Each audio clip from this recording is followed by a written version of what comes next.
Hello guys, আসসালামু আলাইকুম ও রহমতুল্লাহি ওয়া বারাকাতুহু। অবশ্যই আপনারা দেখতে পাচ্ছেন আমি কি নিয়ে হাজির হয়ে গেছি। আপনাদেরকে তো অনেকবার বলছি আমার মেয়ের একটা বড় ধরনের পরীক্ষা আছে, অবশ্যই দোয়া করবেন।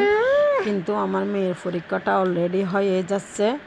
দেখছেন আমার মেয়ের এটা একটা অনেক বড় ধরনের পরীক্ষা। আমার মেয়ের জন্য অবশ্যই দোয়া করবেন।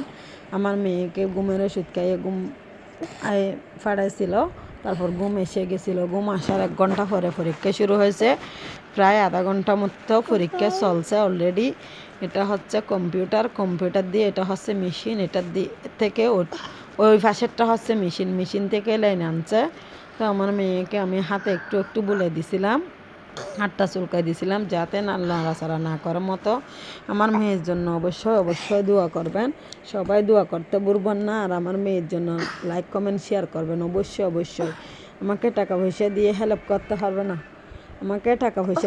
করতে হবে না, শুধু লাইক কমেন্ট শেয়ার করে আমাদেরকে সাহায্য করবেন, হেল্প করবেন।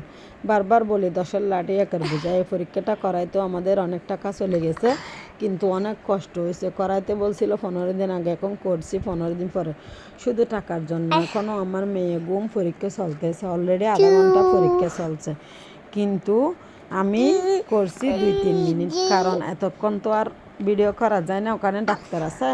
তো সেজন্য আমি ফাঁকে একটু আপনাদেরকে দেখার চেষ্টা করছি, কারণ আপনাদের দোয়া পাওয়ার জন্য। আপনারা না দেখলে দোয়া করবেন কিভাবে? তো সেজন্য আপনাদেরকে দোয়া অবশ্যই আমি কামনা করছি। অবশ্যই আপনাদের দোয়া যতটুকু আছে অতটুকু শুকর আলহামদুলিল্লাহ।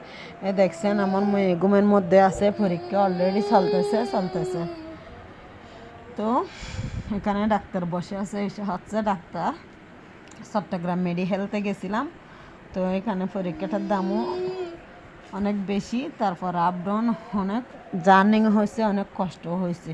অবশ্যই আপনাদের দোয়ায় আমার মেয়ের পরীক্ষা আজকে সফল হবে অলরেডি।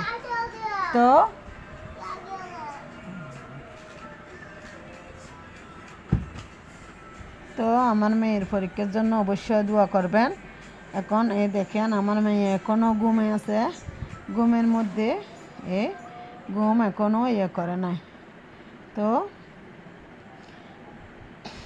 দেখছেন ডাক্তার বারবার যাইয়া দেখতেছে, এখন নিয়ে ফেলার টাইম, এখন নিয়ে ফেলবে এগুলা। এখন অলরেডি নেওয়া শেষ, পরীক্ষা অলরেডি হয়ে গেছে। তো আপনারা কেউ লাইক কমেন্ট শেয়ার না করে যাবেন না। অবশ্যই আমার ছোটো মেয়ের জন্য সবাই দোয়া করবেন, কারণ ও হচ্ছে ছোটো শিশু। ও